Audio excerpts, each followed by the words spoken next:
Welcome to MRII's Insights and Innovators podcast, where we talk to top market research professionals to get their inside stories about innovative and enduring best practices. Today's episode is sponsored by Full Circle.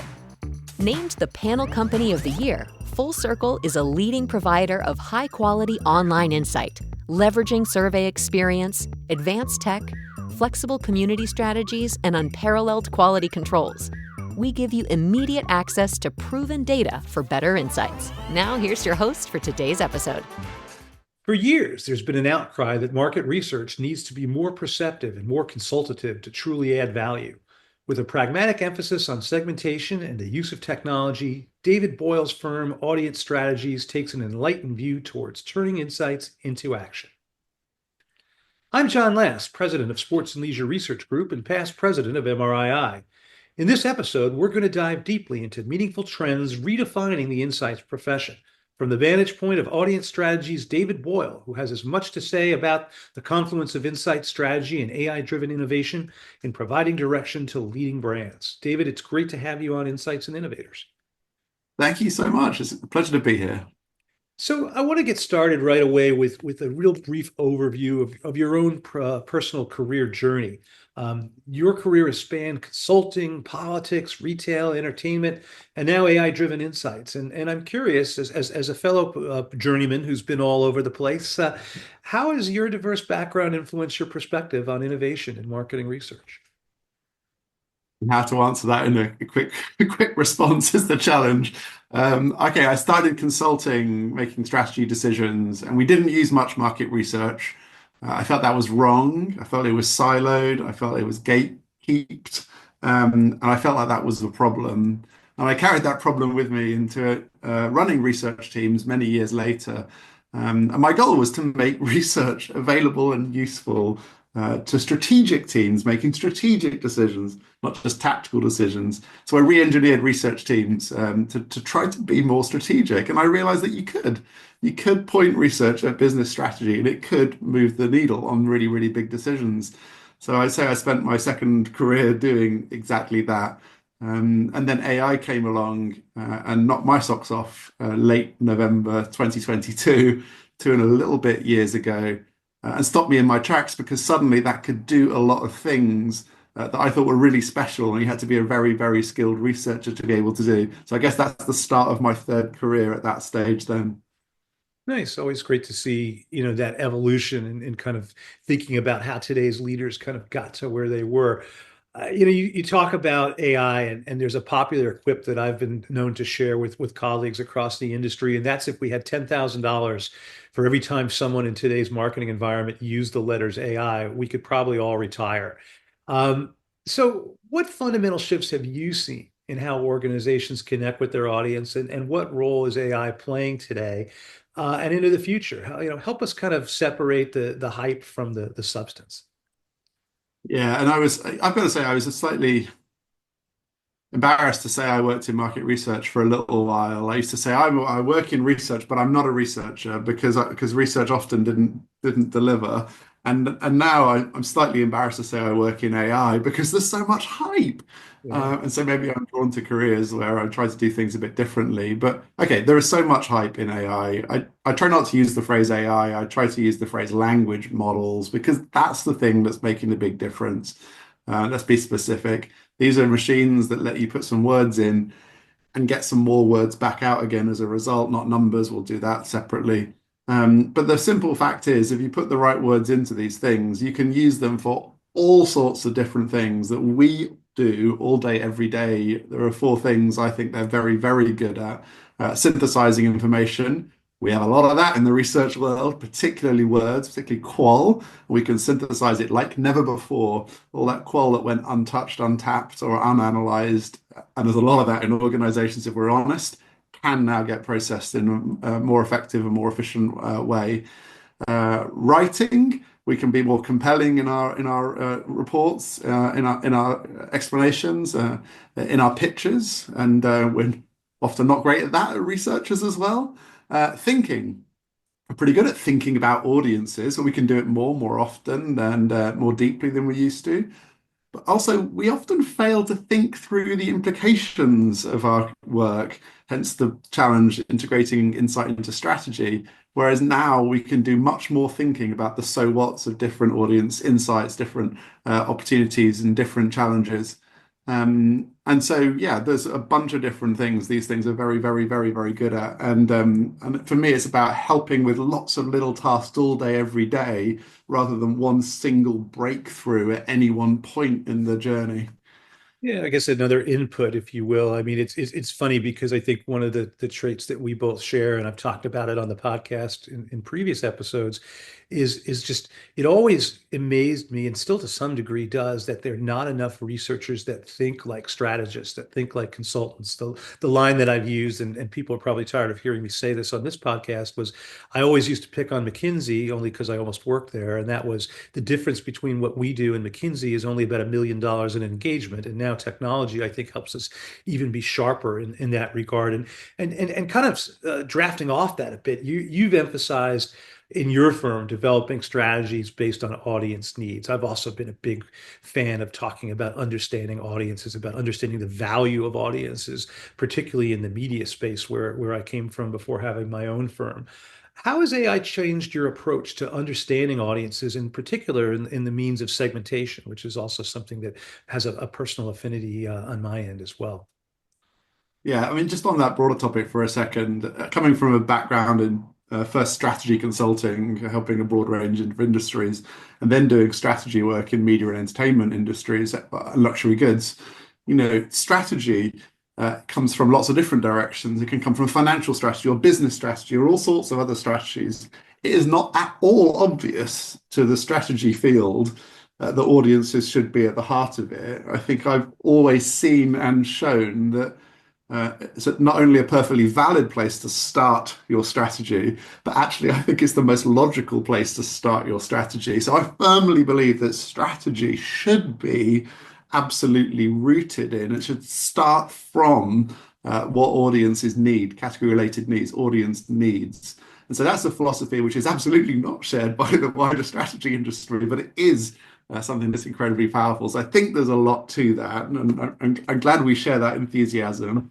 Um, yeah, and I think quite simply, to use your McKinsey example, I think that to crudely categorize a sector, they're pretty good at the strategy, and they're weak on the research, on the insight, on the evidence basis often, particularly audience insight. Pretty good on market insight, numbers and that kind of stuff. But audience, if you scratch the surface of market research from big consultancies, often a little bit lacking. And market researchers are often the flip, though. Yeah. Very, very, very robust on the research, kind of lacking on the strategy, the so what's, the implications that are going to resonate with those kind of colder, harder, more strategic people. So one of the big benefits is this helps us bridge the gap. It helps us do the kind of strategic thinking that researchers are often not trained to do. It helps you extend your range beyond being a deep expert in audiences, which we must maintain as our core, and reach out into those business conclusions, reach out to help us better understand stakeholders and better communicate with them and better think through the implications for each of those stakeholders. And then never mind on the research, the segmentation side, the process for us has been completely upended by AI. I was doing one this morning for a client with a couple of colleagues, actually. So brainstorming category related needs is one of the first things we do. That used to take us a week or two, and sometimes took qual before we could really understand it for a new category we're working in. That can be done inside of an hour, bringing vast data sets to bear and coming up with category related needs hypothesis that are much better than the ones we used to. Then coming up with audience segments off the back of them. Again, it used to be really hard mental work. We would do it, really hard mental work. We come up with hypothesis before we wrote our survey. Now we can do that almost instantly as well, and they're better. They challenge us. We have great conversations right there in that first hour of shared work. And so we can go into the pitch with a client with a hypothesis of what the answer is right then, right there, which is 70 or 80% of what the answer will be when you pay us to do the quant research off the back Right. of it. It's, We it's know like my old about lamppost metaphor where, you're looking to support, for support as well as illumination at the same time. Yeah, absolutely. it's interesting because I've had a number of times, and we also go in and we say to our client, we want to understand the utility of a project. What are you going to do with it? How are you going to apply it to something that moves your business forward? So it's kind of refreshing to hear you talk about that, and also with an orientation towards segmentation and audiences, because I think so oftentimes that gets lumped or pushed to the side. Um, Tell me a little bit about, so this doesn't sound like a radically different approach to me, but probably to a lot of other people that are listening to this. How do if someone's getting into the research business today, and given the way that you've uniquely applied this technology-driven framework, what are some of the skills that insights professionals need to be developing to stay relevant and valuable, particularly as this only gets more pervasive over the next 5 to 10 years? Yeah, that's such a good question. And the answer is not obvious at all, I think. So, at once, all of the skills the research industry has are still critical. Like every single one of them is absolutely critical. AI doesn't replace any of those skills. And asking AI for its ideas of what the answer might be doesn't replace doing primary research in any way at all. But it does get you most of the way there pretty quickly, and it can help you to do more of a wider range of tasks in your role than you otherwise would have done. So get ready to do more tasks than otherwise would have done. Get ready to have a broader repertoire of things that you do because AI will help you to do more. Get ready to work on more clients than you used to because each project's quicker and mentally easier as well. Get ready to be challenged more by an AI rather than by your manager, rather than by your peers, by your colleagues. Learn from the AI, use it to help you to learn and grow your career. So do all the things we used to do, but weave AI into every single one of them as a thought partner and as an accelerator, and get ready to work harder and faster, but also happier as well. So it's additive rather than being a substitute. When used well, it's absolutely additive. We use the analogy that it's like an electric bike for the mind. You're still in control, you're still steering, you're still navigating, you're still pedaling, actually. But you know what? It's an accelerant. And I think the danger is when people use it as an electric car for the mind, they zoom out, zone out, and watch YouTube instead of following, keeping their eyes on the road and keeping their hands on the wheel. That's really dangerous. So no, we don't advocate for automation. We don't advocate for replacing humans. You could make that case, but we've not seen it strongly. Yeah. It's an additive accelerant to human abilities. Absolutely. I love the electric bike metaphor. I may have to steal that from you. That's one of the better ones I've heard. That's really cool, actually. Talk about mnemonics and metaphors. You've written extensively about this 4 Ps framework for effective language model use. Now, at the risk of showing my age, I mean, I still remember learning the 4 Ps, the first day of business school. Talk about this framework and its application to language model usage. Yeah, we wrote this first for a big consumer goods client. We were redoing the product innovation cycle for them, putting AI at the heart of it. And they kept coming to us and saying, hey, can you write me a prompt that will help us to do X, Y, or Z? And we said, no, there's more to it than a prompt. And we came up with this idea that a prompt is only one of the 4 Ps that you need to use AI well. So prep is often overlooked.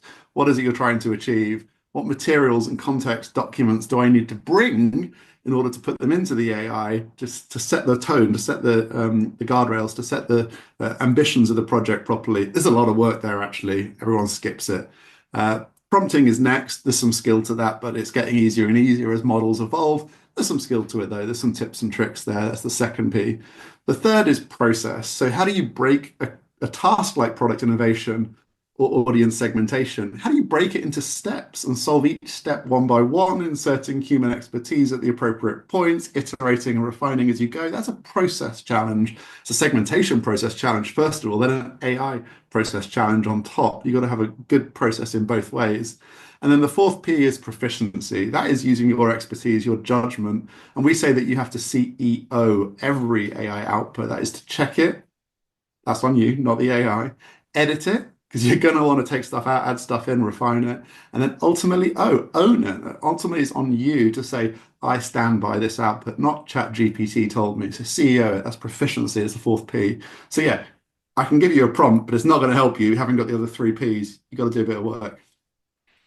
It's interesting. There's a lot of pragmatic advice there, and I think it behooves a research professional, particularly as they move through their career, to think in that way. I want to wrap up by eliciting some pragmatic advice for those who are looking to lead organizations. What are some things that you envision that today slash tomorrow's leaders are going to need to be mindful of to not only harness technology, but to move the insights profession in a direction that not only assures its survival, but to enable it to thrive in ways that, I think both of us have always felt were ways that it should have always thrived, and maybe in our worlds it did, but not universally. What are your thoughts there?